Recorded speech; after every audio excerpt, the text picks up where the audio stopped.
Élisée Reclus. Lettre adressée à Jean Grave, insérée dans le Révolté du 11 octobre 1885. Clarence, Vaud, le 26 septembre 1885. Compagnon, vous demandez à un homme de bonne volonté, qui n'est ni votant ni candidat, de vous exposer quelles sont ses idées sur l'exercice du droit de suffrage. Le délai que vous m'accordez est bien court, mais ayant au sujet du vote électoral des convictions bien nettes, ce que j'ai à vous dire peut se formuler en quelques mots. Voter, c'est abdiquer. Nommer un ou plusieurs maîtres pour une période courte ou longue, c'est renoncer à sa propre souveraineté. Qu'il devienne monarque absolu, prince constitutionnel ou simplement mandataire muni d'une petite part de royauté, le candidat que vous portez au trône ou au fauteuil sera votre supérieur. Vous nommez des hommes qui sont au-dessus des lois, puisqu'ils se chargent de les rédiger et que leur mission est de vous faire obéir. Voter, c'est être dupe. C'est croire que des hommes comme vous acquéreront soudain, au tintement d'une sonnette, la vertu de tout savoir et de tout comprendre.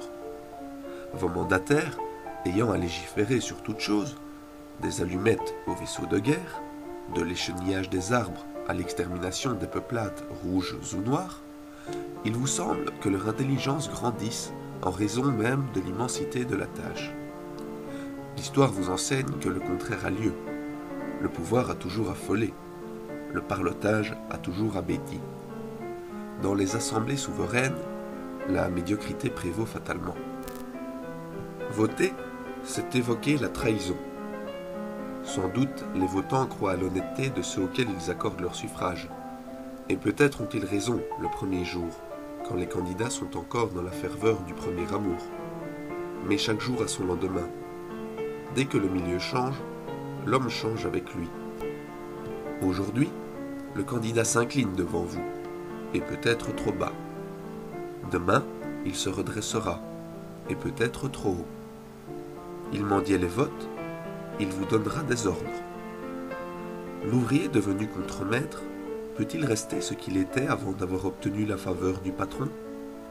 Le fougueux démocrate n'apprend-il pas à courber l'échine quand le banquier daigne l'inviter à son bureau, quand les valets des rois lui font l'honneur de l'entretenir dans les antichambres? L'atmosphère de ces corps législatifs est malsaine à respirer. Vous envoyez vos mandataires dans un milieu de corruption.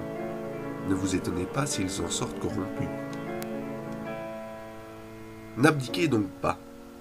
Ne remettez donc pas vos destinées à des hommes forcément incapables et à des traîtres futurs. Ne votez pas.